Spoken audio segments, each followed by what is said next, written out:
E aí, pessoal? Vamos aqui a postos para as dúvidas, discussões, reclamações. Aloysio, eu tenho duas dúvidas, uma teórica e a outra mais prática, se você permite. Por favor. Dúvidas são muito bem-vindas.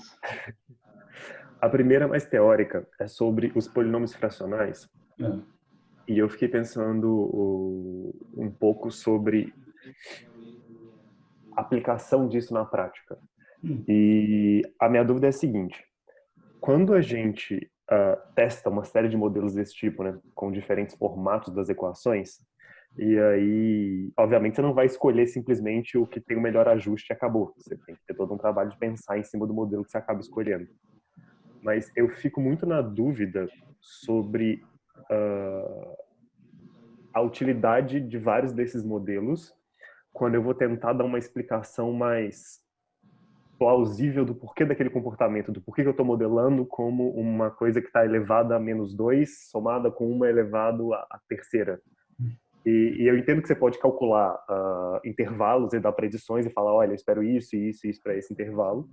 Mas, por exemplo, se a gente olhar com uma variável de idade gestacional, eu acho que faz todo sentido biológico eu esperar uma equação de parábola em que eu vou ter, né, ali aquele meio do período adequado sendo o resultado, por exemplo, de QI maior, e aí os extremos uma redução disso.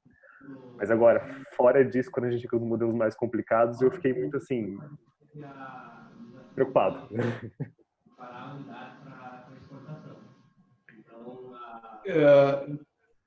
Tiago, eu acho que a tua pergunta é super pertinente, porque eu acho que ela traz um aspecto da modelagem que tem a ver diretamente com a questão da interpretação. Pessoal, eu ia pedir para quem não estiver falando, deixar o microfone no mudo, para a gente evitar ruído de fundo, eco, essas coisas. E modelagem é um exercício de você explicar, né, uma relação entre duas variáveis ou mais, né? A gente tem trabalhado nesses exercícios com modelos simples, né, que a gente tem só um preditor, justamente para manter a coisa manejável do ponto de vista de brincar com os dados e de interpretar. A questão de modelagem, quer dizer, não é só achar esse modelo final, que eu acho que acaba virando muito assim, o objetivo de muita gente que faz os cursos e tal, quer seguir aquela receita e rapidinho chegar no tal do modelo final, é isso aqui e tal, e toca em frente. Eu acho que tem um aspecto de interpretação que é muito importante e que a gente tem justamente que parar para pensar e ver, olha, esse modelo que eu estou propondo é uma coisa que faz sentido para explicar essa associação? O fato de a forma desses modelos de polinômio fracional serem meio complicadas do ponto de vista, né, da equação, acaba assustando muita gente. E eu acho que, para mim, uma das coisas importantes nessa nossa discussão de uso de preditores contínuos é a gente perder um pouco o medo dessas equações complicadas. A equação é complicada, e daí? Não tem importância. Eu faço um gráfico e mostro. E é uma curva, é parecida com uma parábola, parecida com outra coisa. E como você disse, quer dizer, eu consigo calcular os valores preditos, eu consigo calcular intervalo de confiança, eu consigo calcular valores, até dividir o preditor por intervalos, enfim, tem N estratégias aí para eu descrever a associação. Eu acho que pensar na plausibilidade daquela relação é super importante. Aquele exemplo que eu apresentei na aula foi tentando justamente trazer isso. Quer dizer, o modelo que ajusta melhor é esse aqui, mas ele é plausível. Porque o grande problema desses modelos com preditor contínuo é que as pontas da distribuição, você tem valores que, em geral, têm maior variabilidade, porque você tem pouca gente nas pontas. Esse é um problema que a gente tem que lembrar sempre, na hora de ajustar esses modelos. Nos extremos de variação do teu preditor, você tem pouca gente. Então, você tem menos informação para fazer um ajuste, né, mais preciso, mais adequado. Então, a gente tem que tomar cuidado com isso e olhar o modelo e ver, bom, naquele caso lá, né, que eu apresentei, do Batelli, que muito baixo subia um pouco o QI, aquilo para mim não faz muito sentido. Quando a gente olha a idade gestacional, como você mencionou, aparece mesmo, né? Eu já fiz análises desse tipo em que existe alguma sugestão de que crianças que chegaram lá nas 41 a 42 semanas tenham um desempenho um pouquinho pior, da mesma maneira que as crianças com idade gestacional mais baixa. Então, isso tudo, né? Todo esse exercício de modelagem, ele tem que estar ancorado em hipótese, ele tem que estar ancorado em teoria.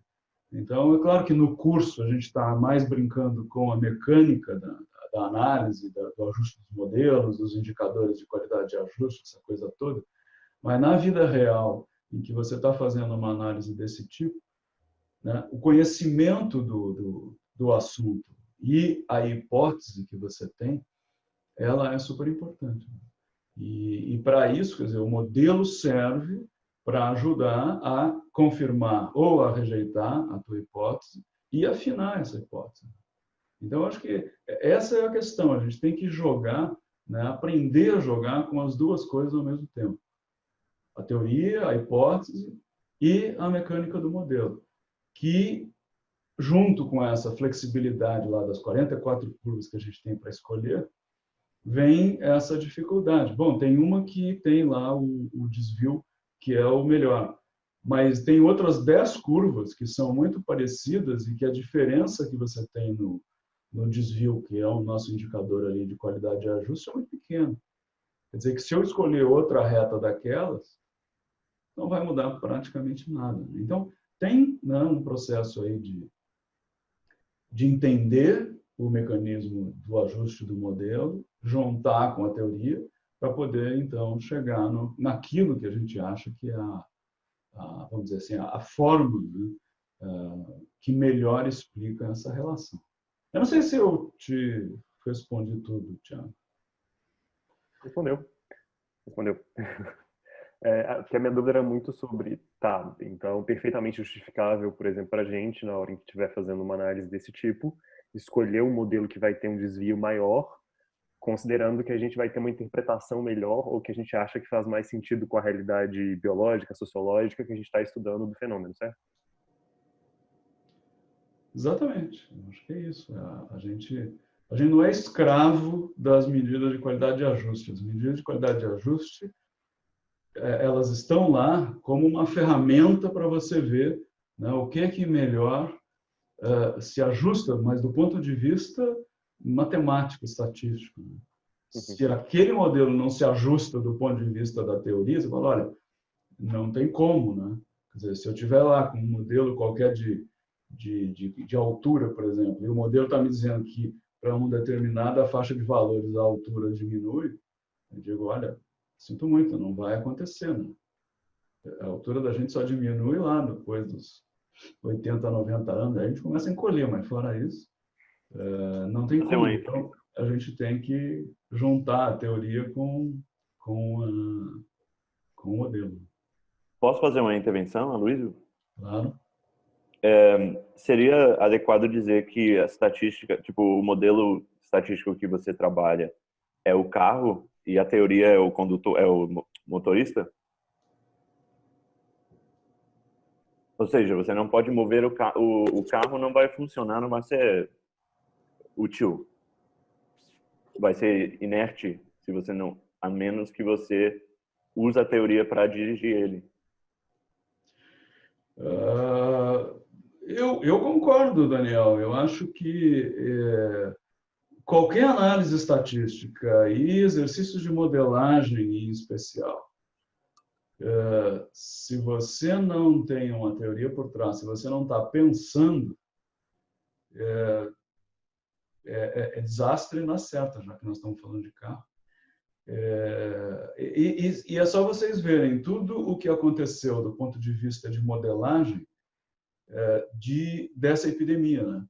Quer dizer, tudo o que já foi dito de quando é que a epidemia ia chegar no pico, de quando é que a epidemia ia acabar, de quanta gente ia morrer, quer dizer, todas, né, as montanhas de bobagem que foram ditas por conta, no meu entendimento, de gente usando uma série de modelos matemáticos ultra sofisticados sem um entendimento claro da dinâmica dessa epidemia, né? Então, você usa um entendimento de outras situações, aplica para isso, divulga aquilo como se você...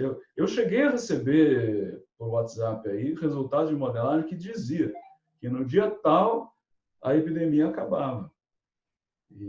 Então, eu acho que é bem por aí, quer dizer, a gente tem que associar, quer dizer, tudo isso que a gente aprende na estatística, quer dizer, são ferramentas, né? Você tem martelo, serrote, alicate, chave de fenda, enfim, uma série de coisas que você tem que saber, né, como usar, quando usar, para chegar naquilo que você quer. Mas se você não tiver a teoria na tua cabeça, ou seja, se você não tiver um plano, um projeto, e você souber o que é que você está construindo, no final vai ter um monstrengo construído.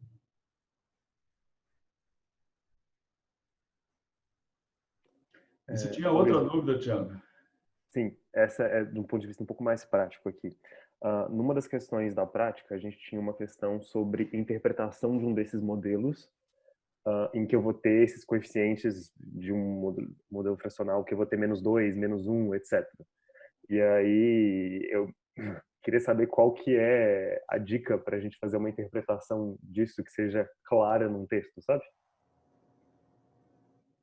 Que eu acho que os coeficientes aí não são tão facilmente explicáveis, né? Não, eu acho que os coeficientes não são explicáveis de jeito nenhum. Aquela história, você pode até escrever a equação de um jeito um pouco mais, vamos dizer, claro, quando tem lá um -meio e você coloca 1 sobre a raiz quadrada e tal, mas eu acho que a ideia não é explicar o coeficiente em si, né? Mas é explicar a associação e o que a gente está vendo que aparece com aquele modelo do ponto de vista dessa associação. E para mim, na verdade, esses modelos, né, a gente explica com gráfico, né? Você faz um gráfico bem bonitinho e mostra, olha, está aqui a associação que encontrei, é explicada pela figura 3 ou 4. Porque realmente os coeficientes em si não são, vamos dizer, interpretáveis diretamente como tal. Tá ótimo, Luiz, eram essas. Obrigado, viu?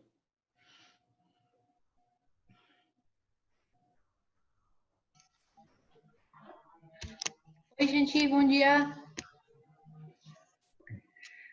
Bom dia. Eu queria, mais ou menos assim, a minha dúvida tem que ver com a pergunta do Thiago. Eu entendi na teoria, né, que a gente, como você falava na aula, né, tenta entortar uma reta, né? E para isso vai añadindo termos com exponente diferente de 1, que aí o termo perderia a linealidade, né? E então a reta vai se sobrepondo, né? Com outra representação gráfica do mesmo preditor, né? E aí a gente vai incluindo termos, os que sejam necessários, né? Até obter isso, né? O modelo que a gente acreditaria que na teoria e na prática seja o melhor. Mas em termos de complexidade do modelo, o número de termos que a gente teria que adicionar mais 2 ou 3 ou 4 termos e a distribuição dos dados, tem alguma implicação ali? Tipo, tem alguma outra abordagem melhor para fazer que não seja incluir 5 ou 6 termos com exponentes assim bem estranhos precisamente por isso, né? Porque no final a gente não faz a interpretação dos termos, né? Só mais o visual, né? Uhum. Karen, a questão justamente desses modelos de polinômio fracional, a ideia de usar esses modelos é te dar uma flexibilidade grande no sentido de fazer um ajuste de um preditor contínuo que te dê uma relação a mais próxima possível daquilo que está sendo observado. Tradicionalmente, o pessoal usava essas equações polinomiais com o expoente inteiro, né? Então, você tinha a equação linear, depois fazia quadrático, fazia cúbico, fazia quartico. Só que isso, na verdade, resulta num número pequeno de curvas possíveis, e a partir do momento em que você começa a ter polinômios de grau mais alto, o comportamento dessas curvas é bem esquisito, né? Eu vi, por exemplo, já nesses anos todos que a gente faz aí análise estatística, eu vi uma vez em que realmente uma curva cúbica era o que ajustava melhor no modelo que a gente estava tentando, né, na situação que a gente estava tentando descrever. Na maioria das vezes, o que a gente tem são relações que são parecidas, né, com uma curva quadrática. Só que o modelo quadrático é uma parábola, e aí você troca os coeficientes da parábola, ela ajusta um pouquinho para cá, um pouquinho para lá, mas não te dá muita flexibilidade. A ideia do polinômio fracional é que você tenha, quer dizer, uma gama maior de curvas e que você possa escolher uma daquelas. Na grande maioria das vezes, se usa, quer dizer, um termo polinomial ou dois. Eu nunca vi ninguém fazendo realmente uma análise desse tipo, incluindo mais do que dois termos, afora nessa situação que eu te disse, desse modelo, que era realmente uma coisa que parecia uma curva do terceiro grau.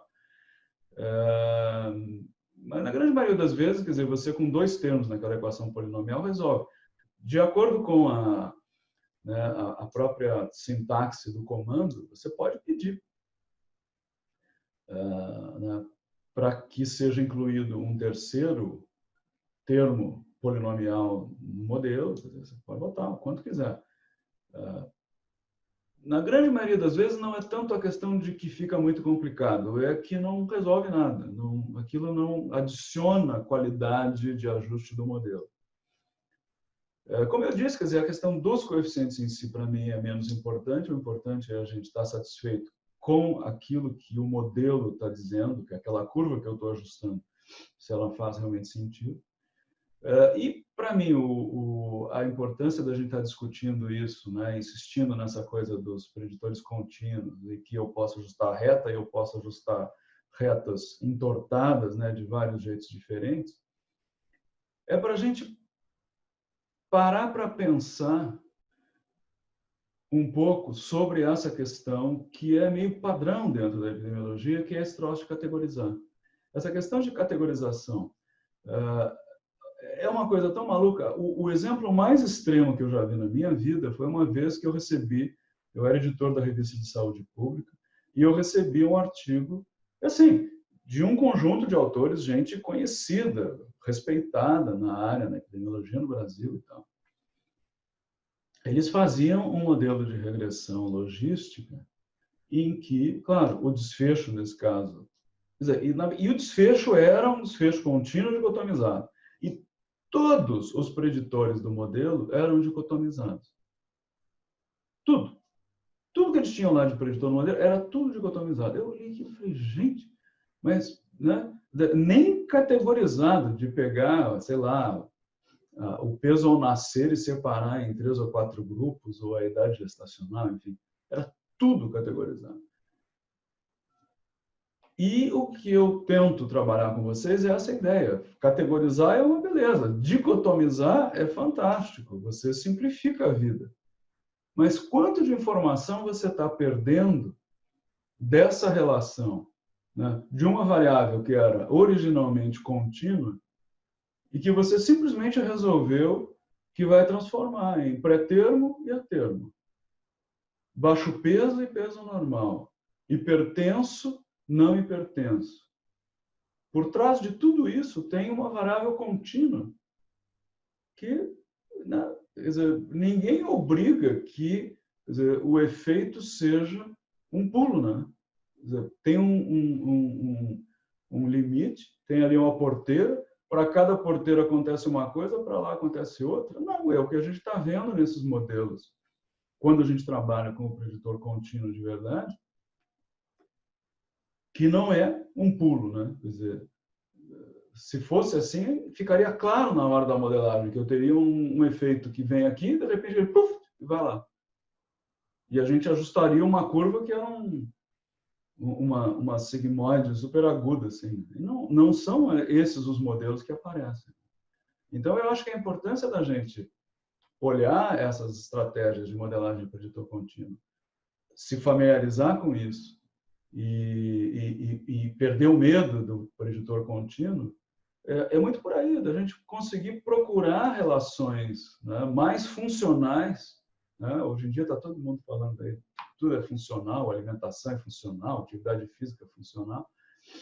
Né? A gente, nesses nossos modelos, achar uma relação que seja muito mais razoável para explicar essas associações, de maneira que a gente mostre que o efeito do peso ao nascer sobre alguma coisa, ou da pressão arterial sobre o risco de sobrevida, por exemplo, ou de AVC e tal, não é de um pulo do normal para o hipertenso. Quer dizer, você, ao aumentar a pressão arterial, vai aumentar o risco. De repente, pode ser que exista lá uma região em que o aumento do risco é mais rápido.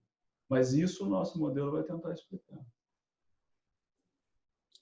Oi, Luiz. Oi, pessoal.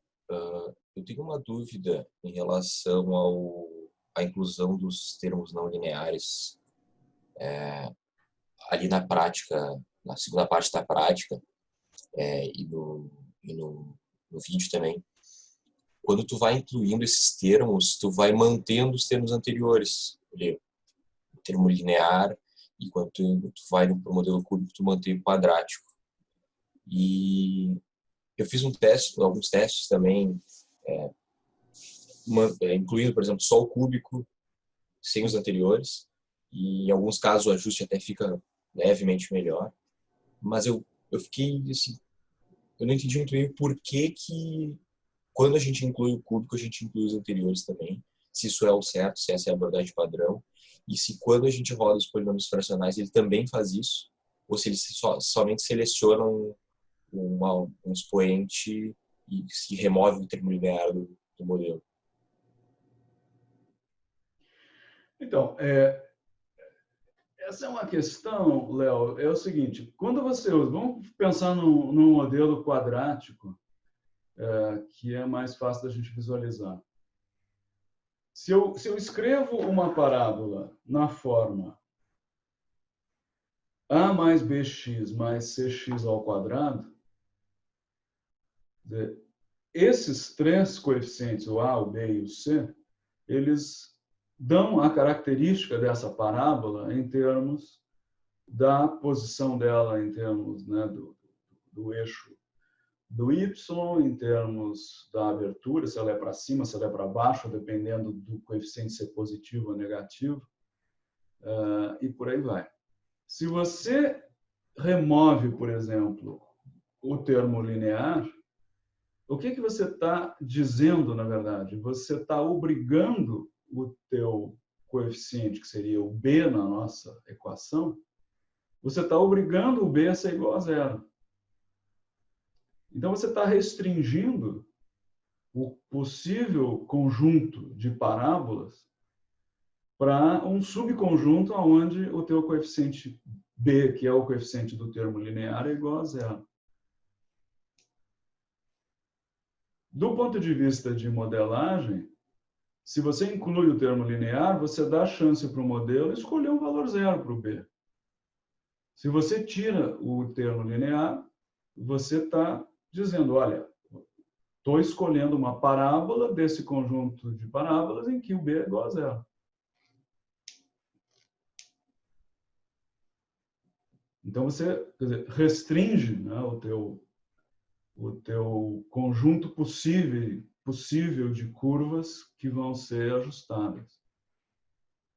Se você tem um caso onde o coeficiente é próximo de zero, de repente, se você tira o termo linear, pode até melhorar um pouquinho o ajuste, especialmente se você está trabalhando com um R² ajustado, porque você tem um parâmetro ao menos do teu modelo. Aquilo era zero, você tirou ele do modelo, né? Você melhora o teu R² ajustado por conta disso. O polinômio fracional usa uma lógica um pouco diferente. O polinômio fracional, ele tem, quer dizer, com um termo, ou com dois termos, ou com três termos, ele simplesmente vai jogar com todo aquele conjunto de curvas, né, com aquele conjunto, vamos dizer, pré-determinado de expoentes, e vai tentar ajustar uma daquelas e ver qual que é a que fica melhor. Saúde. Vai tentar achar qual aquela que fica melhor dentro dessas combinações todas. Então, ali a gente não está fazendo um modelo, vamos dizer, polinomial tradicional, em que eu tenho uma reta, né, um modelo linear, ou um modelo quadrático que dá uma parábola, ou um modelo cúbico que dá aquela corcova. Ele está trabalhando com aquele conjunto lá das tais 44 curvas, se você está usando dois termos. Se você botar 3, sei lá, vai dar mais um monte. Então, quer dizer, a lógica nesse sentido é um pouco diferente. E aí você não tem essa coisa de que você tem todos os coeficientes. Até porque, como os coeficientes são positivos, negativos e fracionários, essa lógica de você ter o termo linear, o quadrático, o cúbico, 1, 2, 3, 4, não existe, porque você não tem essa sequência bonitinha para estar trabalhando. Já que ninguém está perguntando nada, eu vou perguntar. Quem é que me explica para que serve o comando Lincoln?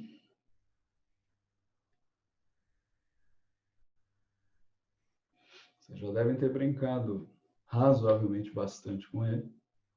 Eu gostaria de responder sua pergunta com uma pergunta. Isso é falta de educação. Então não vou...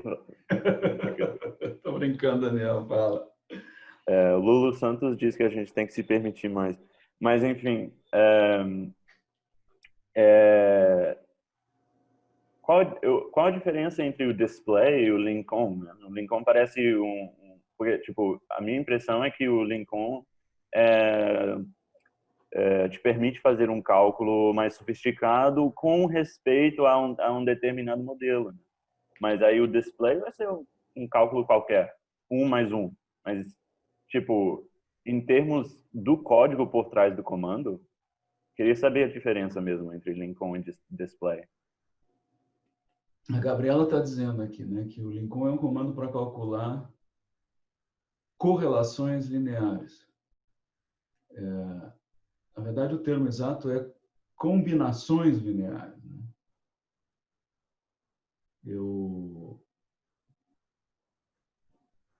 E aí, Daniel, vem a grande diferença. O Lincoln, ele precisa de um modelo ajustado prévio.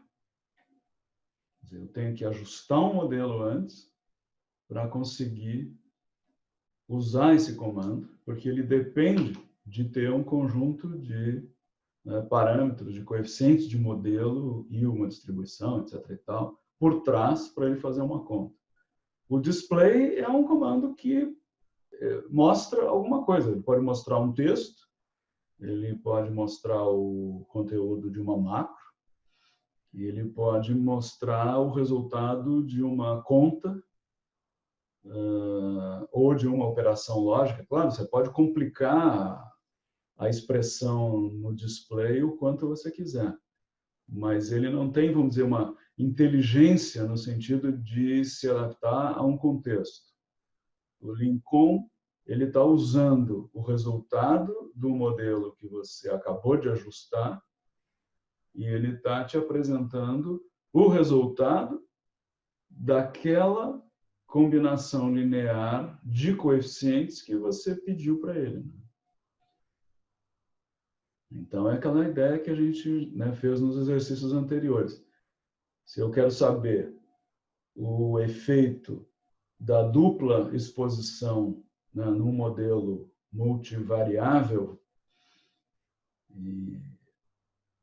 eu posso dizer lá né, eu posso usar o comando para dizer, olha, eu quero o resultado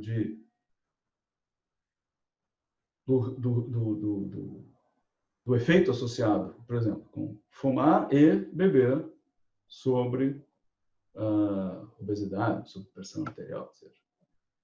E então a grande diferença é isso, quer dizer, o display faz uma conta. O Lincoln te apresenta o resultado de uma combinação linear de coeficientes de um modelo pré-ajustado. E sem modelo antes, o Lincoln vai dizer, olha, eu não sei do que você está falando.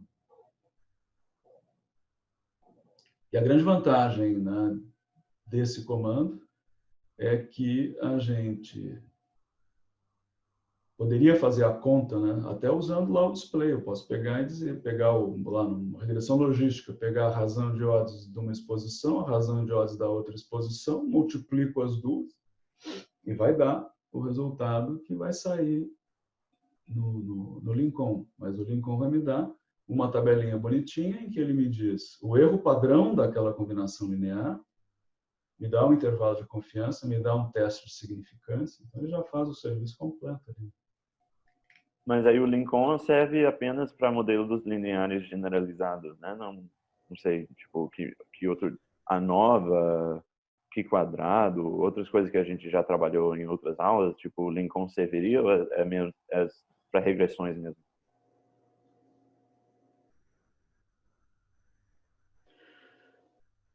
Todos esses outros, vamos dizer, testes que a gente faz, análise de variância, na verdade, todos eles são, né, de uma certa forma, um modelo linear generalizado.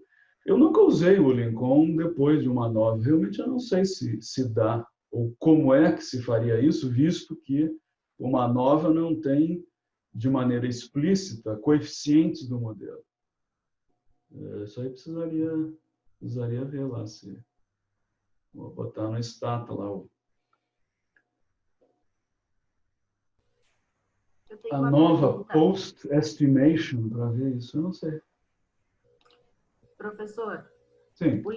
O Lincoln é o efeito da interação? Não, o Lincoln é o efeito de qualquer combinação linear de coeficientes do modelo.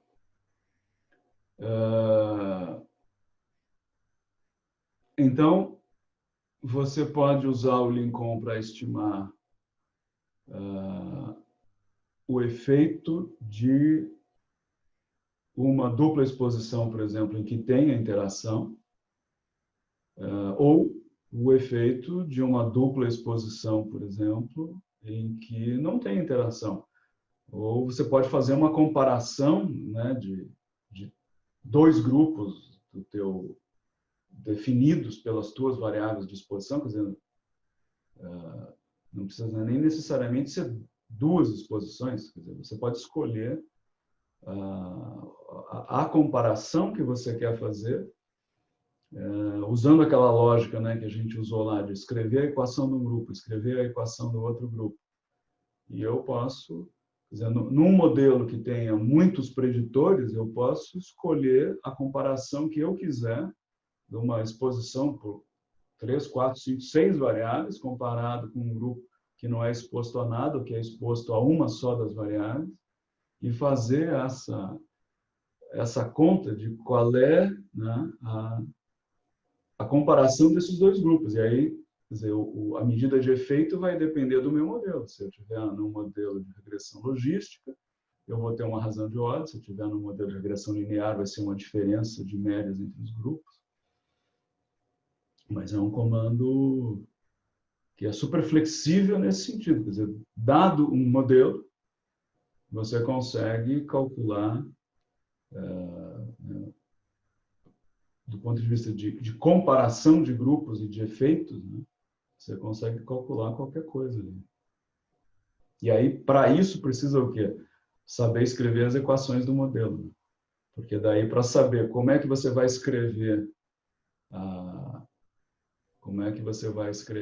a equação, né? Essa combinação linear dos coeficientes no comando, você tem que saber qual é, né, essa combinação e manejar as equações do modelo aí nessa hora é fundamental, a não ser que seja um modelo super simples, que dá para fazer tudo de cabeça, mas senão... Obrigada. Aí, Daniel, a nova post-estimation, tá lá o Lincoln, quer dizer que dá para usar o Lincoln com a nova, sim. Isso é uma consequência casual de um comentário que foi apenas suposição. Então, mas isso daí é interessante para a gente pensar que, né, eu acho que eu comentei isso lá na nossa primeira aula. A teoria dos modelos lineares gerais, ela foi construída para colocar numa mesma cesta, numa mesma família, né, todos esses modelos e testes que a gente aprende, tudo separadinho, né?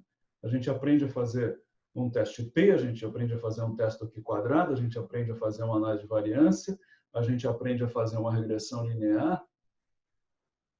E, na verdade, tudo isso é a mesma coisa, aplicada, né? Quer dizer, técnicas aplicadas a situações diferentes. Então, se eu penso, bom, eu tenho uma análise de variância, uma nova. O que é uma nova? É um modelo de regressão linear em que eu tenho uma variável categórica. Quer dizer, se eu fizer a nova desfecho preditor categórico e eu escrever reg desfecho e ponto preditor, vai dar exatamente a mesma coisa apresentada de uma maneira um pouquinho diferente. Se eu fizer um teste T, o que é um teste T? Eu faço um modelo de regressão linear de um desfecho contínuo com um preditor de que tipo? Dou-lhe uma? Dou-lhe duas?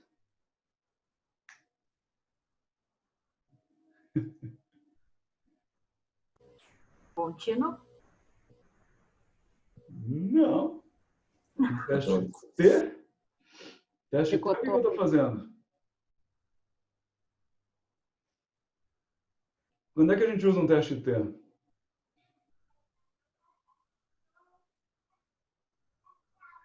Ixi.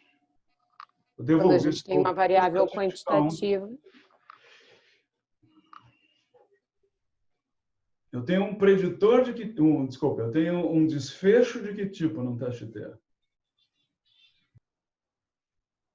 Você tem um desfecho contínuo, você tem uma exposição que é dicotômica.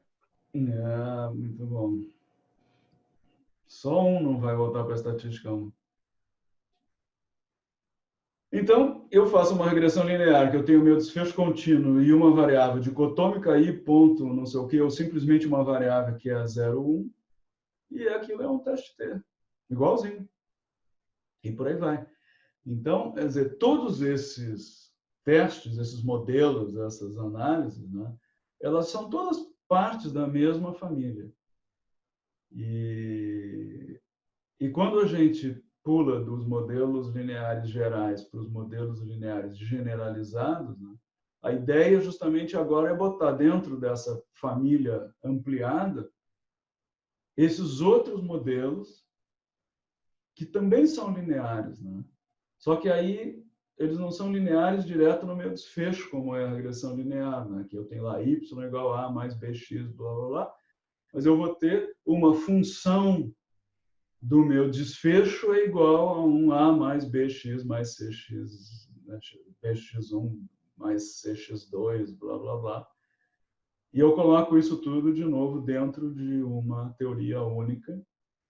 Embora, claro, mais complexa, mais complicada, mais abrangente. Aí eu tenho uns modelos que são estimados por máxima verossimilhança, tenho uns modelos que são estimados por quadrados mínimos.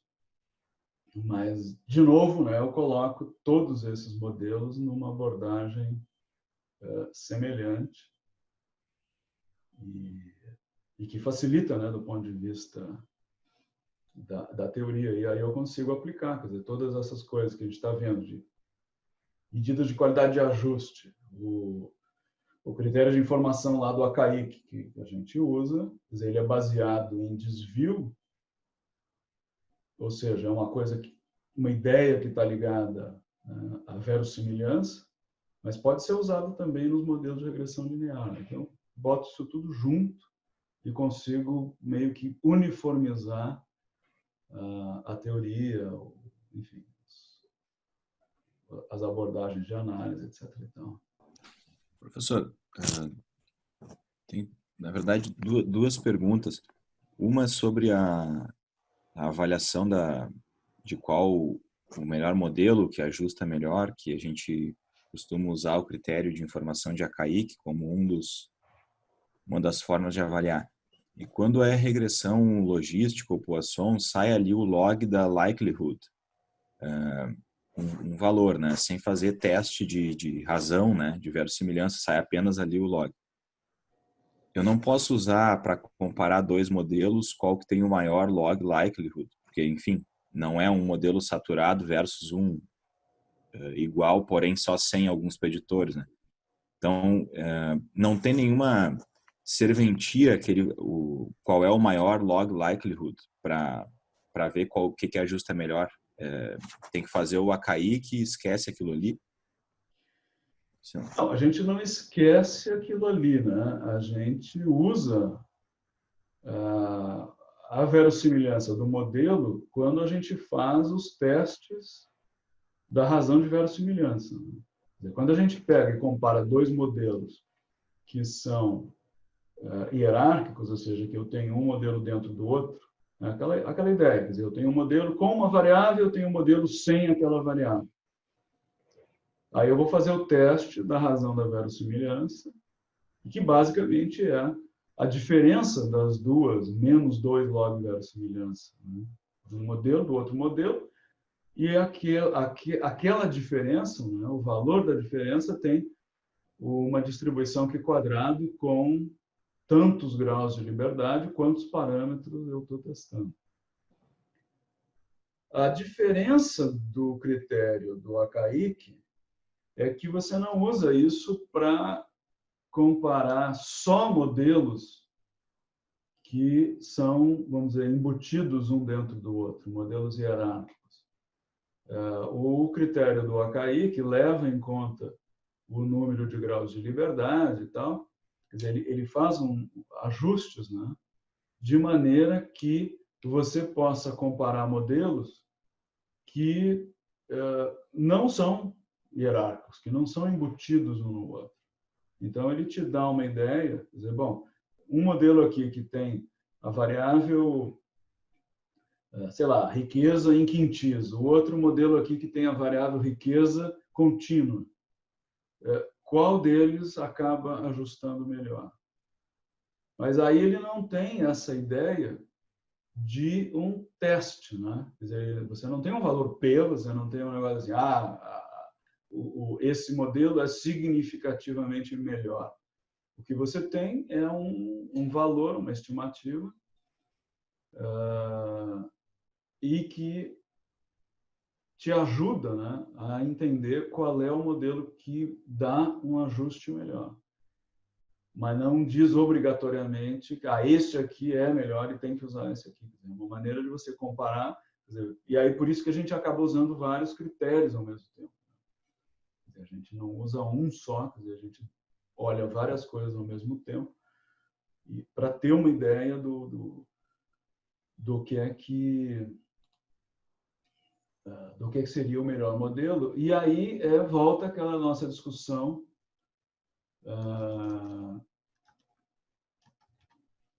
do início, né?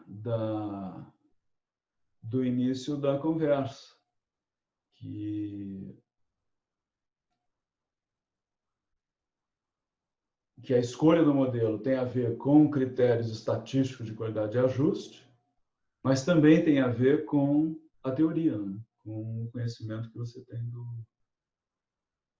do modelo. Só para lembrar aqui, né? Quer dizer, esse critério da informação do ACAIC nada mais é do que menos 2 log likelihood, que é aquele valor que aparece, né, cada vez que a gente ajusta um modelo de regressão logística ou Poisson, mais 2 vezes o número de coeficiente, número de parâmetros que tem naquele modelo. Então, o que você está fazendo, na verdade, é como se fosse, né, vamos dizer assim, de novo, uma coisa parecida com um R² ajustado. Quer dizer, você está pegando o desvio do modelo, né, que é esse menos 2 log verossimilhança, e está somando o número de parâmetros, ou seja, você penaliza o modelo, quer dizer, você soma alguma coisa, quer dizer, quanto mais parâmetros tem um modelo, né, mais você soma, e aquela coisa, né, desvio, quanto maior, pior, quanto menor, melhor. Então, quer dizer, 2 modelos com o mesmo desvio, o que tem menos parâmetro vai ganhando. Então, essa é a lógica. E aí é que tá, e aí vira essa briga, né, que a gente tem o AIC, né, que funciona desse jeito, e tem o BIC, que faz um negócio um pouquinho diferente. Quer dizer, é simplesmente o ajuste que é feito de uma forma um pouco diferente. O BIC, por exemplo, pega o desvio mais o número de parâmetros K multiplicado pelo log do N, que é o número de observações que você tem. Então, ele leva em conta não só o número de parâmetros do modelo, como o número de observações também. E aí é aquela coisa, né, de que você quer dizer, ajusta o desvio de uma maneira um pouquinho diferente. E, em função disso, nem sempre o AIC e o BIC se bicam, dão, né, o mesmo resultado e você chega à mesma conclusão de qual modelo é melhor por um e por outro. Inclusive, cada vez que você faz lá o STAT IC no Stata, né, aparece lá uma nota sobre o BIC. Olha, nós estamos usando aqui todos o número de observações. Você pode querer limitar o N para não sei quanto, porque aí tem lá uma série de questões de que, sei lá, um N muito grande pode, de uma certa forma, distorcer esse resultado. Enfim, tem uma série de aspectos aí a serem considerados, né?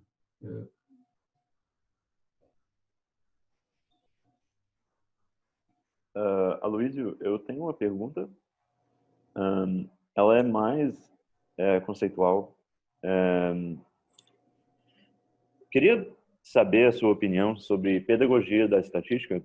Como fazer para transmitir o conhecimento de uma disciplina tão prática numa modalidade teórica, né? Que as aulas são uma exposição teórica daquilo que constitui os modelos estatísticos, etc. Quais os princípios básicos, né? Então, claro, tem um quê de teoria, mas, no entanto, é uma disciplina onde você vai usar essa ferramenta, essa chave de fenda e tal, como você tinha falado, no dia a dia, na prática. Justamente por isso que eu acho que a epidemiologia como um todo é uma disciplina, é uma área muito prática. Mas às vezes é muito complicado porque, claro, a Fran inclusive me falou isso, que tudo aquilo que a gente está vendo agora, regressão, né? Como você falou, é tudo a mesma coisa, teste T, é baseado em cálculo, né? Em matemática pura, ou pelo menos parte de tudo isso é baseado na matemática. E às vezes isso é assustador, né? Para nós alunos que somos iniciantes nessa abordagem mais quantitativa. E até pensando na prova de qualificação, né? Eu não sei o quanto, como vai ser e tal, também não, eu sei que não é bem dever teu falar o que vai ter na prova, mas, por exemplo, eu acredito, pelo menos minha opinião, é que seria oportuno assimilarmos esses conhecimentos e aplicá-los na prática, né? Já que vamos formar como epidemiologistas, isso é uma... Eu estou pensando nos mestrando, né? Mas os doutorandos vão fazer, se não, ainda não fizeram, enfim. Eu estou vagando aqui, mas é isso, assim, é tipo o que é uma disciplina bastante prática, mas a gente aprende ele na teoria também, e isso às vezes causa choques, eu acho. Eu acho que a gente acaba se confundindo e acaba querendo, tipo, repetir, reproduzir aquilo que está nos livros de texto e não necessariamente aquilo que a gente aprendeu nas aulas práticas ou com os nossos orientadores ou vendo as notícias e entendendo que uma gráfica do Fox News é errado, tudo aquilo. Tudo isso, quer dizer. Daniel, eu não sei bem como te responder. Eu acho que como assimilar esses conhecimentos. A questão do ensino da estatística dentro da epidemiologia, para mim, é uma questão eminentemente prática. Eu vejo muita gente, muitos cursos de estatística que o pessoal pega pesado em toda a parte teórica, a parte matemática dos modelos, e como é que calcula os coeficientes e qual é que é a equação do erro padrão do coeficiente, blá, blá, blá e tal. Eu sempre adotei uma estratégia, uma postura muito mais pragmática nesse sentido, porque eu acho que se vocês fossem alunos de um mestrado em estatística ou em bioestatística, então acho que sim, teriam obrigação de conhecer a matemática que está por trás desses modelos. Eu, quando fiz lá o meu mestrado em estatística mesmo, eu fui lá, peguei e fui destrinchar, escrevi lá na minha dissertação do mestrado como é que era a equação da verossimilhança de um modelo de regressão logística e tal. Fui entender aquela coiseira toda da matemática do modelo. Nos meus cursos, eu não vou por aí. Eu tento trabalhar conceitualmente o modelo. Eu acho que o que vocês precisam realmente conseguir entender e operacionalizar é a equação desses modelos, no sentido de, né, o que está escrito ali em termos da relação que existe entre o desfecho e os seus preditores. Mas a matemática que está por trás daquilo, como é que é a equação de verossimilhança daquele modelo, como é que funciona o algoritmo que estima o máximo daquela função de verossimilhança, blá, blá. Eu acho que não é parte daquilo que a gente precisa saber para ser um bom usuário desses modelos. Então, eu acabo insistindo muito na interpretação, eu acabo insistindo muito em quando é que usa, né, como bem usar esses modelos, como entender a utilidade dessas ferramentas e usar isso de forma crítica. Se a gente consegue fazer isso, é uma questão um pouco diferente, mas a minha tentativa, a minha abordagem é por aí. É não entrar no detalhe matemático dos modelos, porque eu acho que, para nós, na verdade, não muda grande coisa. Eu acho que, de repente, até conhecer um pouco mais a matemática dos modelos poderia ser interessante, ou poderia ser útil em situações bem específicas, mas eu acho que o investimento de tempo e coisa não vale a pena. E tanto é que na grande maioria dos livros de texto, as coisas que a gente usa com vocês, são referências que têm muito pouca fórmula. Se vocês pegarem aí, forem dar uma olhada em livros, né, de regressão logística, de regressão linear, disso, daquilo, está cheio de livro que é um monte de matemática.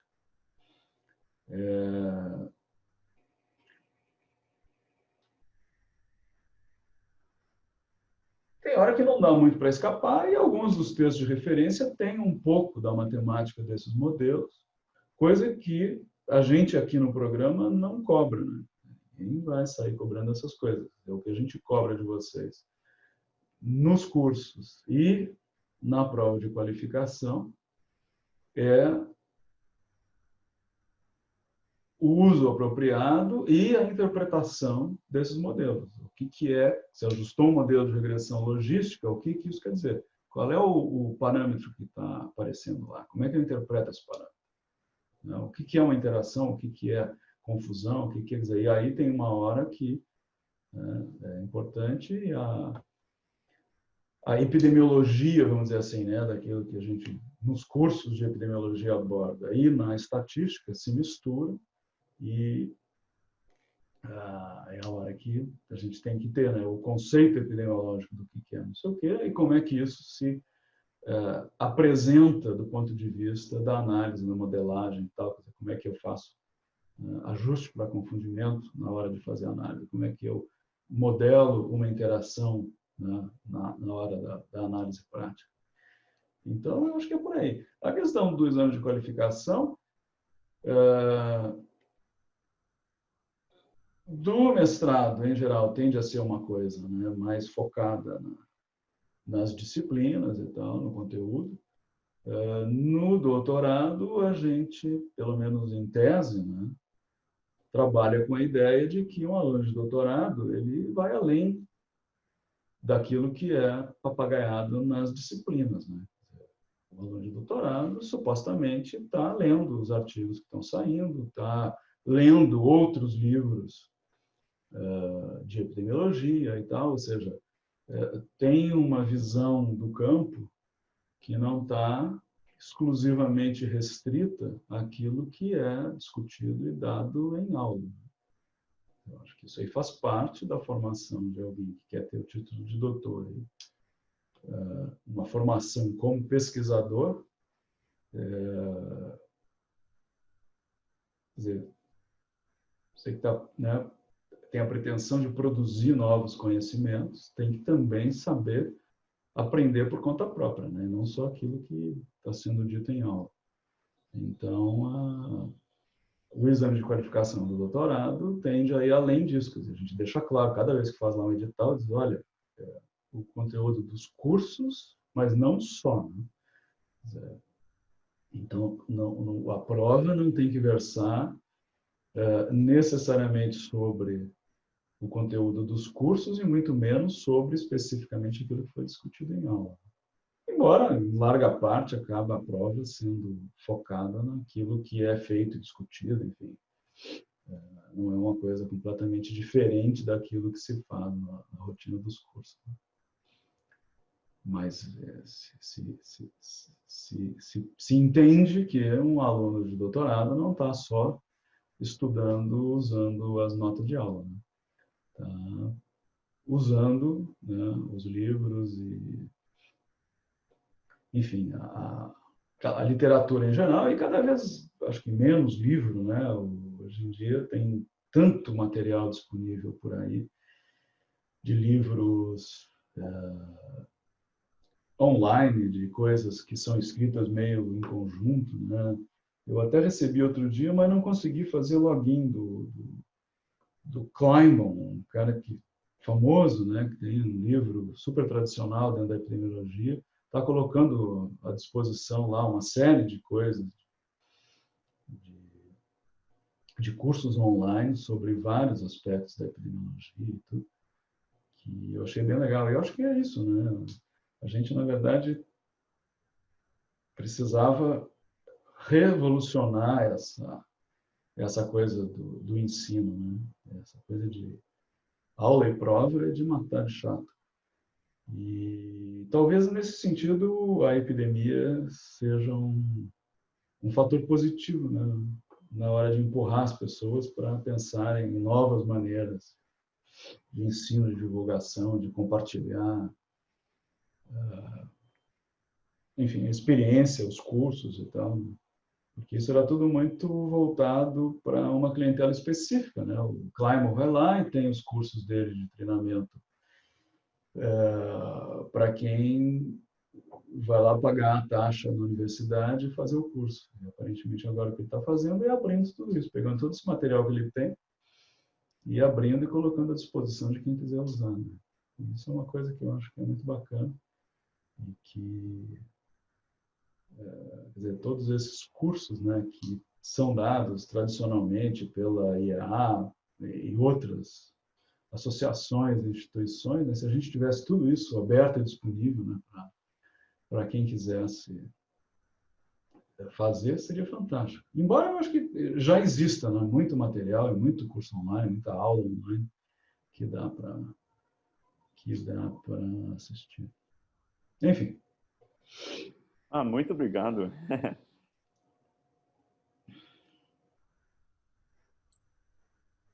Eu tenho uma dúvida, pensando na leitura, na interpretação do modelo, na fórmula, né? Quando tu tens um teste de interação, né? Por exemplo, tu tens um desfecho contínuo e 2 preditores, e tu colocas no comando do Stata aqueles 2 sustenidos, os 2 jogos da velha ali entre um preditor e outro, o output te traz um beta para um preditor sozinho, depois um beta para o segundo preditor sozinho, depois um beta para interação. E aí, indo um pouco ao encontro da pergunta do Léo ali, e da tua resposta de que tu permite lá no polinômio fracional para potência 1 aparecer o linear para ver se ela tem alguma. Então, voltando, quando tu faz a interação com os 2 sustenidos, tu permite ao preditor sozinho ter um beta, a parte do beta que ele está compondo lá na interação, lá no termo de interação. Para além de tu obter estes betas em separado de cada um e da interação, como é que tu interpreta isso em termos de ajuste de confundimento, quando tu tem o beta separado? Então, esse beta separado do preditor 1, ele está ajustado para o preditor 2, mesmo que eu tenha um termo de interação, um terceiro beta no meu output? Então, deixa eu tentar explicar. Pois é, agora você está falando e eu estou sentindo falta de um quadro, né? Isso aí, bom era rabiscar alguma coisa no quadro. Então, vou pensar se tem alguma coisa. É engraçado que eu outro dia li qualquer coisa de um quadro branco mas eu não sei. Teria que ser para escrever mesmo, teria que ser uma tela de toque, sei lá. Eu vou pensar nisso, mas eu vou tentar explicar isso de boca. Veja, quando eu digo que tem uma interação, vamos pensar em 2 preditores binários para ficar uma coisa mais fácil de visualizar. Vamos ao clássica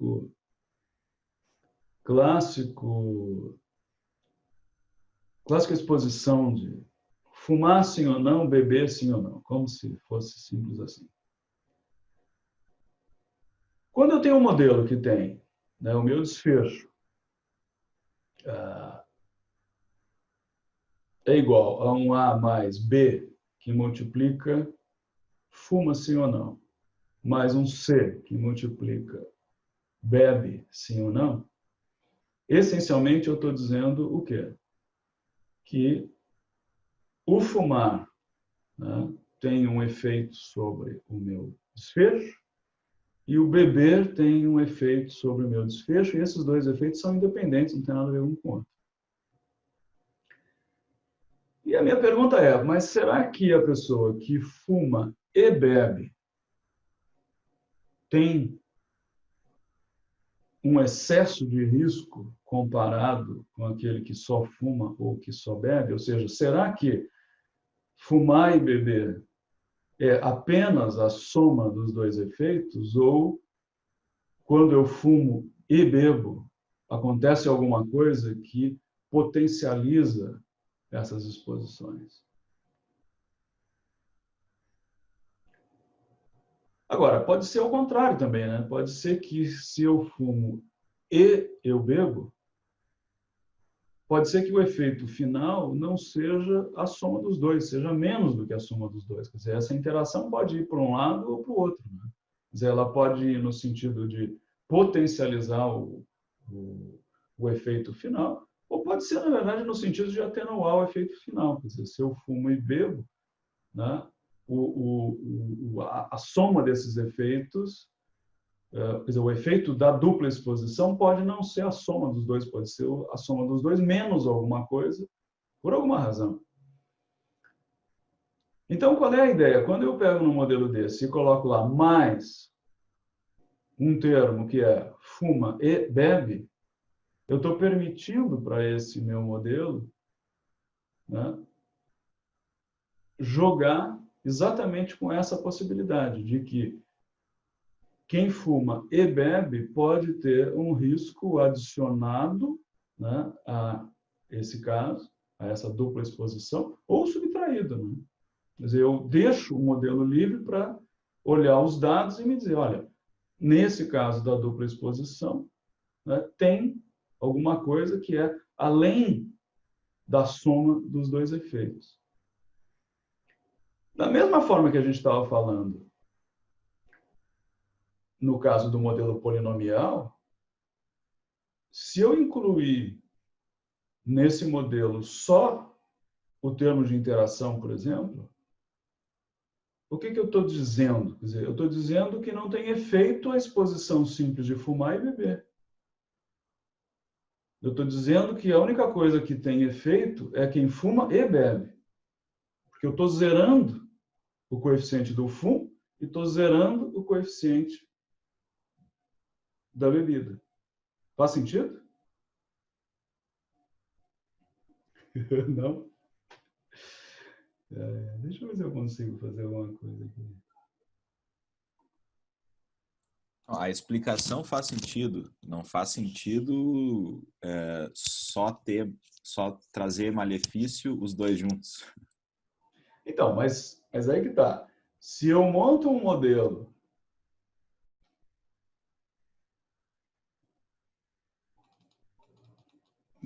deixa eu... Professor, esses dias eu consegui um quadro desses brancos numa livraria para ajudar meu sobrinho com inglês. E não foi muito caro, não. Até é uma ideia, né? Ajudar nas nossas aulas. O problema é, se for um quadro branco mesmo, é como é que a gente foca a câmera no quadro e tal, né? Pois é. O negócio era ter um quadro branco para compartilhar virtual na tela. Aqui. Eu vou dar uma pensada nisso. Deixa eu ver o que se consegue. Tá. Vocês estão vendo minha folha em branco aqui, né?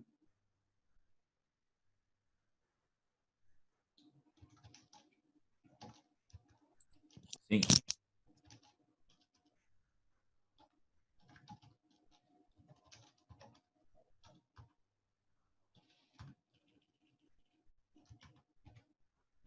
Então, esse aqui é um modelo simples, né? Em que eu tenho para o meu desfecho um efeito do fumo e um efeito da bebida. E o que eu estou dizendo com uma interação é que pode ser que eu tenha, além desse efeito independente de fumar e beber, deixa eu tirar.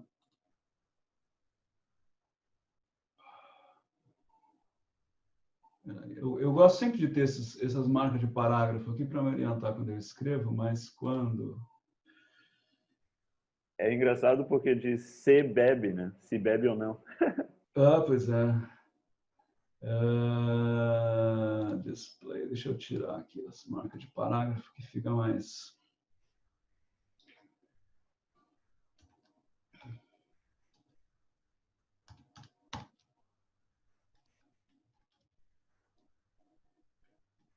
Então, esse é o meu modelo com a interação. Se eu ajustar um modelo que seja isto aqui,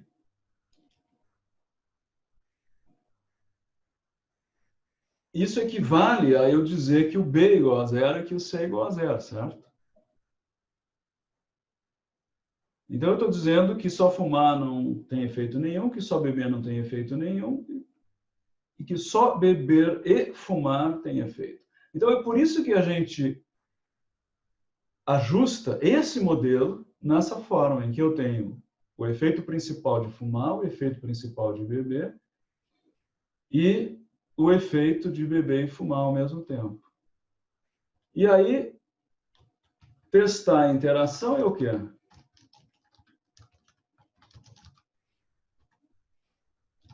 Qual que é a minha H0 aqui?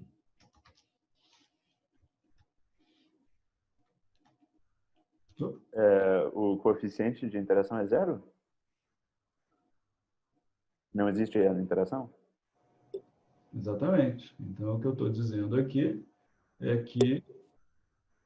Eu vou usar D, tá? Nós estamos fazendo de conta aqui que o A, B, o C e o D são parâmetros, tá? Não são estimativas.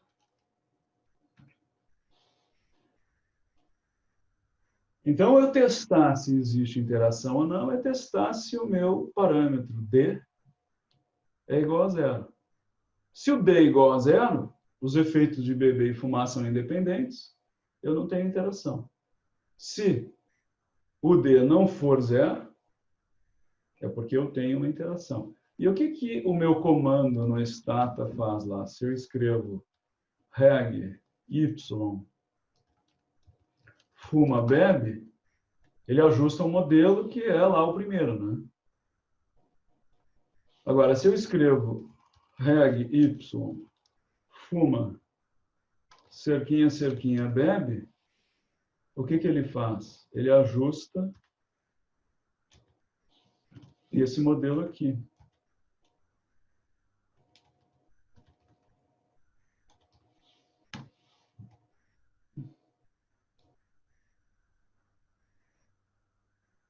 Quando eu coloco duas cerquinhas, ou duas, qualquer coisa que vocês queiram chamar esse troço, entre variáveis no stata, o que ele faz é incluir no modelo os dois efeitos principais e a interação entre os dois. Se eu escrever, para de corrigir, reg y fuma, bebe e fuma, cerquinha, bebe,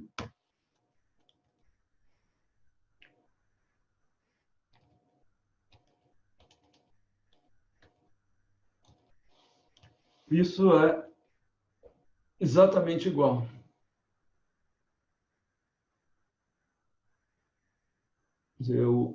As duas cerquinhas é só uma maneira de eu abreviar a linha de baixo.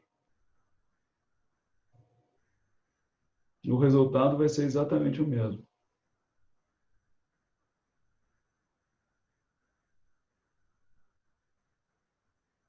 Agora, o que é importante entender é que eu ajustar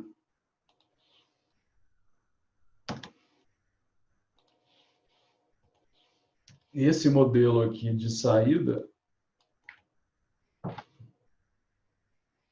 não faz nenhum sentido. Né? Era essa a pergunta, Eduardo? Era essa, professor. Uma última complementar aqui. Se tu ajustasses o modelo com o termo de interação, né, com os dois sustenidos ali, apresentando os betas de cada preditor e depois o beta do termo de interação, e constatasse que a hipótese nula ali de D igual a 0 é verdadeira, né, não existe interação entre beber e fumar, tu deixarias assim ou tu gerarias de novo o modelo sem o termo de interação, de novo a regressão, perdão, sem o termo de interação para ver se muda alguma coisinha? Não, se você ajusta o modelo com a interação, testa, e a interação não é significante, você joga fora o termo de interação e toca a tua análise sem esse termo. Mas se tu rodares um modelo sem, né, o teste da interação, pode ser que os betas de cada um dos preditores mude um pouquinho, assim, pelo fato de não ter o teste de termo de interação junto. Sim, mas isso é porque você está ajustando a um modelo diferente. Ao testar e chegar à conclusão de que não existe interação, você está dizendo, bom, então só existem os efeitos independentes de cada modelo. É claro que o coeficiente, né, o B e o C, no modelo com a interação, que você tem o D também, ele vai ser um pouco diferente, porque na hora que você permite que o modelo jogue para dupla exposição uma parte do efeito, vai ter alguma modificação. Quer dizer, não vai acontecer de você ajustar um modelo e o teu D ser exatamente igual a 0 e o teu A e o B o teu B e o C não mudam nada. Na prática da análise do dado, na hora que você ajusta esse modelo com a interação, o teu D vai ter um valor que vai ser perto de 0, mas não vai ser exatamente 0. E o teu B e o teu C vão ser um pouco diferentes do B e do C do modelo sem interação. Mas isso daí não tem problema. Obrigado. Pois é, eu fiquei... Na metade da aula, fiquei com a dúvida na prática passada, quando a gente usou o Lincoln com a constante mais algum outro termo, né? Eu fiquei meio pensando, porque fiquei meio confusa, mas agora com essa última explicação e considerando que o Lincoln, ele faz o efeito de combinação entre qualquer um dos coeficientes, a gente, na verdade, está na primeira parte da prática, meio que fazendo essa última equação ali, né? A gente está deixando zeros do efeito quando considera só constante e uma variável, né? Então, na verdade, que ele tem uma utilidade muito grande, né? Seria até para contestar, ou não sei, a pergunta do Eduardo, talvez fazendo o Lincoln a gente já tem essa resposta se tem que deixar ou não o termo de interação, não? Poderia ser uma abordagem adicional? Então, vamos aproveitar o quadro aqui. Vou apagar isso aqui, que não interessa muito. Então, por exemplo, nesse primeiro modelo aqui, né, como os dois efeitos são independentes, o que acontece? Se eu quero saber qual é o efeito de fumar, é só olhar o B, né? Então, se a gente estiver pensando no modelo de regressão linear, para ficar simples, o meu desfecho é pressão arterial. Então, quem fuma o B me indica aqui qual é, né, um acréscimo na pressão arterial ligado a fumar. O C indica, supondo que seja positivo, um acréscimo na pressão arterial por conta de beber. E, quer dizer, eu já tenho aí quer dizer, exposição individual independente de cada uma das variáveis. Se eu quiser saber qual é o efeito de fumar e beber, o que eu tenho que fazer? Qual é a conta que eu tenho que fazer? Quanto? Qual é a conta? Menos. Pergunta boa, antes de responder, seria comparado com quem, né? Então, vamos dizer que seja com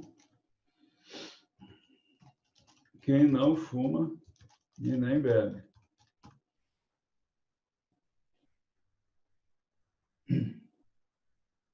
Dá para subtrair com o Lincoln? Dá para fazer o que você quiser com o Lincoln. Então, qual é o efeito que nós queremos aqui? Qual é a conta que a gente vai fazer?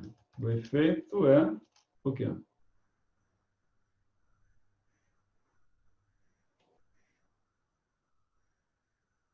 Vamos lá? Soma de B mais C.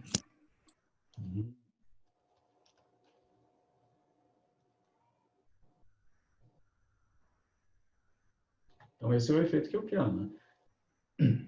Nessa equação é fácil, né? Porque a gente está uma coisa super simples. Mas como é que a gente faz isso numa situação mais complicada?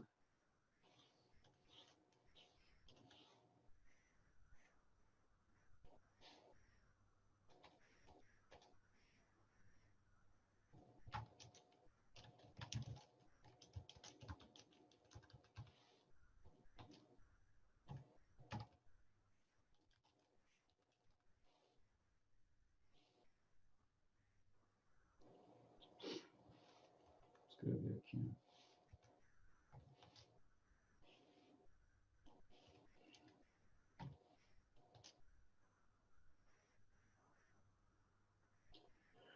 Então, o que eu estou fazendo? Eu estou comparando quem fuma e bebe com quem não fuma nem bebe. Basicamente, o que eu estou dizendo é que eu quero essa equação B menos a equação A. Tá? Ou seja, eu quero B mais C. Vamos lembrar que essa variável fuma e bebe é uma variável 0,1. Né? Então, quando eu tenho a equação sozinha, né? Se eu for pensar só em números, fuma é 1, bebe é 1, a minha equação é A mais B mais C, certo? Então, na hora que eu faço B menos A, sobra B mais C.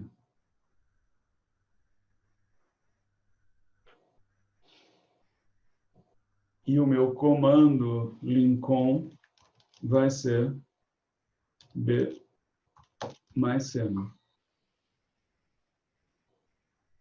Escrito lá do jeito do Stata, né? Porque eu, na verdade, não vou poder dizer B mais C, eu vou ter que usar o nome da variável, né? Fuma, bebe, isso? O I.fuma, I.bebe, depende. Tá claro isso? Eu nunca tinha entendido como o Lincoln fazia comparações, agora ficou muito claro isso. Você poderia disponibilizar isso depois? Esse arquivo que você criou? Sim, claro. Por favor. Então, agora vamos fazer a mesma coisa aqui. Eu tenho interação. Eu quero fazer exatamente a mesma comparação.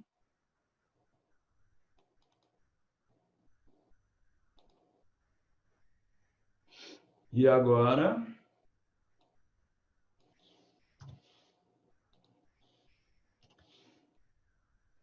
não fuma nem bebe é igual, mas quem fuma e bebe agora, como é que é?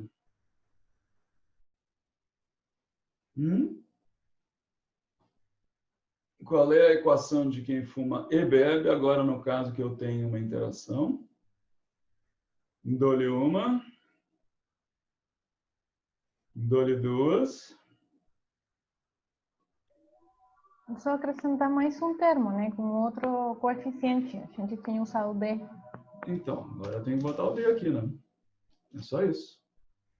Porque agora a minha equação, que é essa aqui, o fuma é 1, o bebe é 1, e o bebe e fuma é 1 também. Então, agora, a minha comparação na presença de interação de quem fuma e bebe com quem não fuma nem bebe,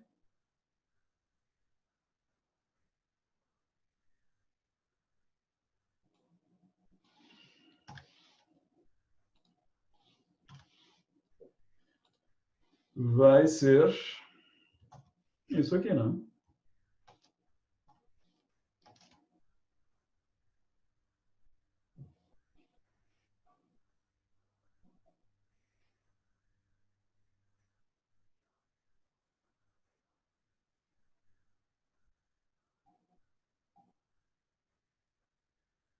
Porque agora eu tenho, para quem... Veja que para quem só fuma ou para quem só bebe, o efeito continua sendo o mesmo, né? O B é o efeito de quem fuma, o C é o efeito de quem bebe.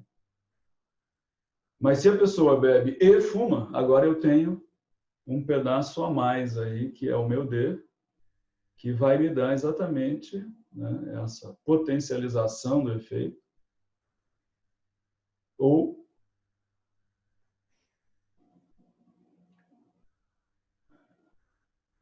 uma redução do efeito da dupla exposição. Aí depende do caso, depende da situação.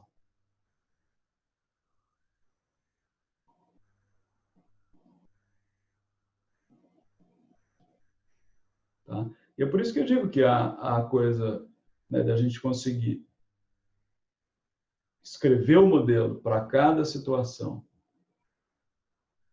né, escrever a equação do modelo para cada situação, ela é super importante quando eu tenho modelos mais complicados, com mais preditores, com mais variáveis, e eu quero fazer especificamente uma comparação de um grupo com outro.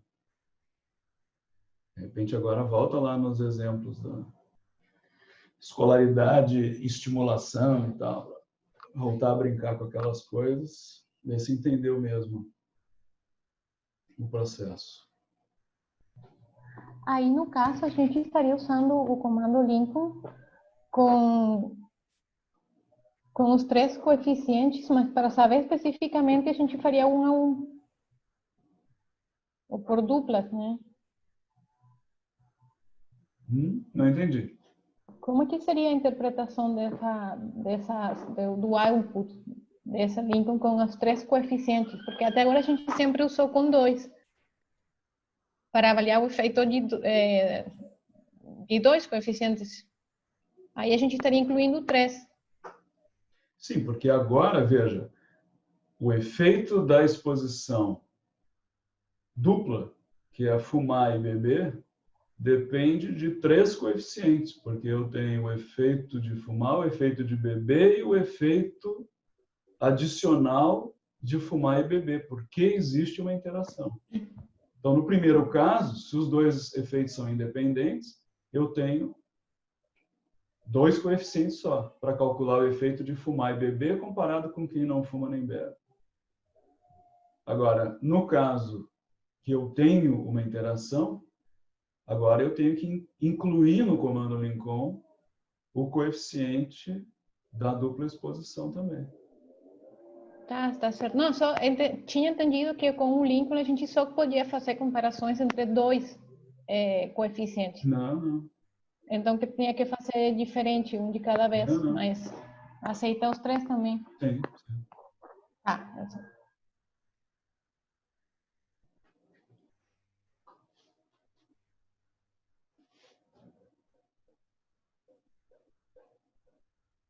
Isso aí é tipo da coisa boa, gente, é vocês pegarem agora, vocês têm lá as práticas, os bancos de dados, tem alguns exemplos de interação e tudo, de pegar isso e brincar com os dados, brincar de fazer essas análises, usar os comandos, né? Quando a gente se coloca à prova a gente mesmo e tal, é a hora que a gente entende ou se dá conta que não entendeu. Luísio, Diga. remetendo ao quesito plausibilidade biológica, pode explicar como é que na prática, na vida prática, fuma e bebe, tipo, um fumante e um alcoólatra, como isso se dá? Se existe, por exemplo, uma explicação de uma suscetibilidade do viciante em nicotina querer também desejar também a substância etílica, né? E como é que a gente usa essa ferramenta estatística para explicar coisas que acontecem na vida real, assim? Porque, por exemplo, para um médico, digamos, eu estou aplicando para medicina, então como é que eu vou pensar em interação na clínica? Tipo, tá, eu tô vendo que esse cara fuma, né? Mas eu vou, tipo, será que as evidências vão me dizer, tá, então eu vou perguntar para ele se ele bebe também? É isso? Mais ou menos. Veja bem, aqui nós estamos olhando fumar e beber como duas exposições que têm um efeito sobre um desfecho tipo hipertensão. O que você está falando é uma coisa um pouco diferente, que é, na população, uma pessoa que bebe tem mais chance de ser fumante do que a pessoa que não bebe, ou, ao contrário, uma pessoa que fuma tem mais chance de beber, né, de forma regular do que a que não fuma. Isso também é possível de olhar, né? Quer dizer, só que aí você está olhando, quer dizer, no ponto de vista de composição populacional, quer dizer, não em relação a um desfecho, mas se existe uma correlação entre fumar e beber, né? É coisa que a gente sabe que existe, né? Que é mais provável que alguém que seja fumante, por exemplo, tenha um uso regular de álcool do que quem não é fumante. O que não quer dizer Mas aí pensando... Não fuma, não bebe, Mas pensando num modelo que usa hipertensão, sim ou não, imagino, dicotômico como desfecho, e tu tá usando esses dois termos aí com a possibilidade de interação. Aí já é um estudo de causalidade, né?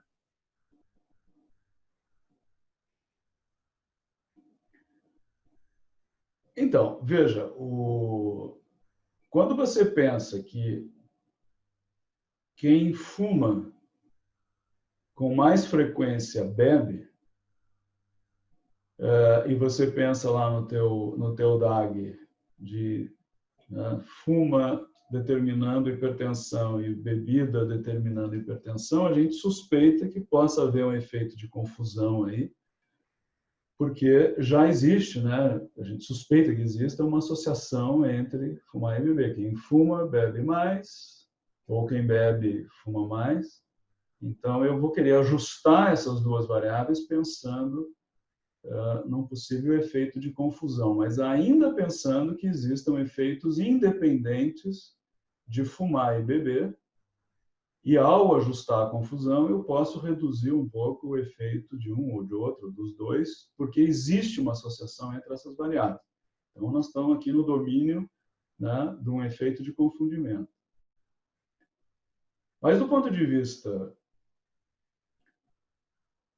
biológico, eu posso supor, olha, mas na hora que eu junto o efeito da bebida com o do cigarro, eu, na verdade, posso ter um efeito aqui que é potencializador, que, no fundo, a soma dessas duas coisas, né, é maior que o pedaço de cada um, porque ao fumar e beber ao mesmo tempo, o efeito na pressão arterial vai ser maior do que a soma dos dois pedaços. Quer dizer, eu tenho um efeito de fumar e tenho um efeito de beber, mas se eu bebo e fumo, o meu efeito vai ser o B mais o C mais alguma coisa. E é isso que eu vou testar quando eu faço lá o meu teste da interação. Quer dizer, será que a dupla exposição implica, né, num aumento de risco que é maior do que simplesmente a soma, né, dos riscos de cada exposição sozinho.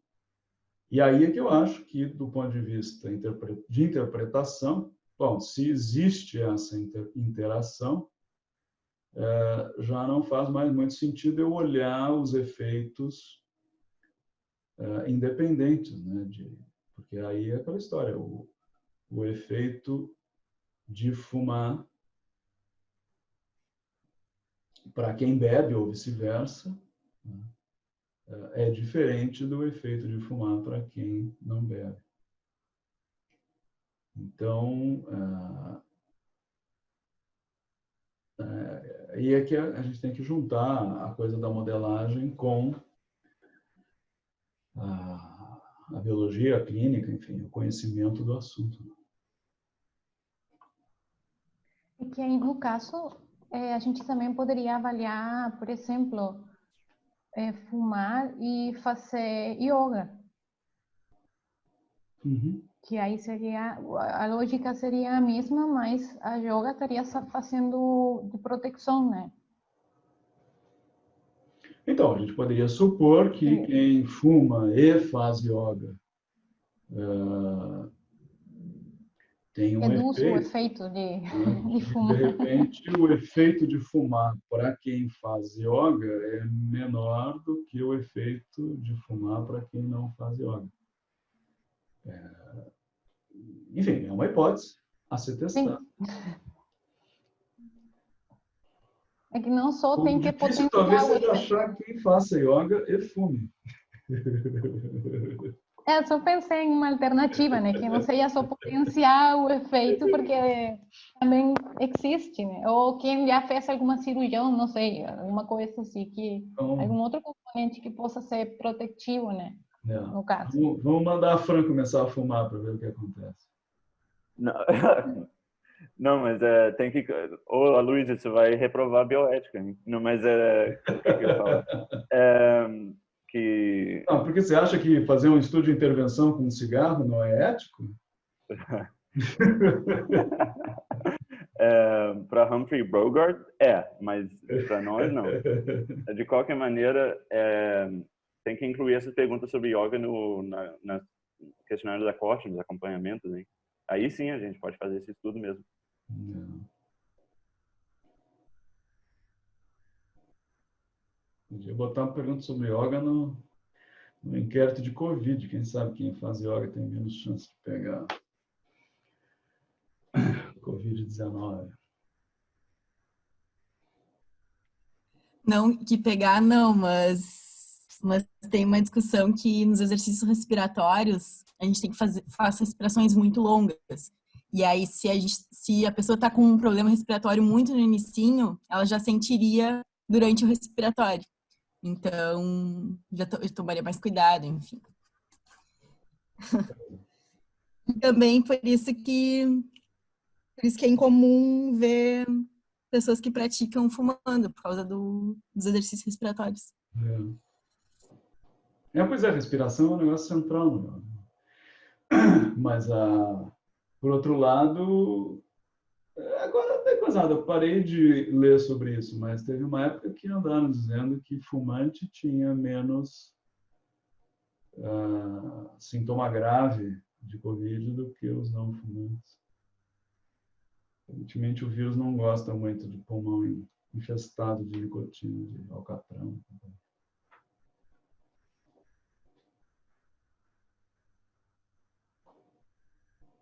Muito bom, pessoal. Ótima discussão. Espero que tenha sido útil. Vou mandar para vocês aqui o rabisco da aula e fica a pergunta.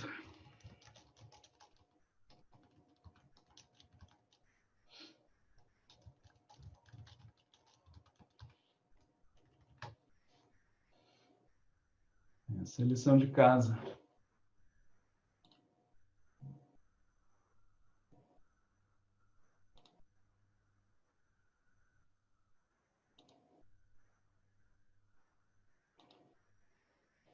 para vocês se divertirem. Então tá bom. Vejo vocês de novo semana que vem.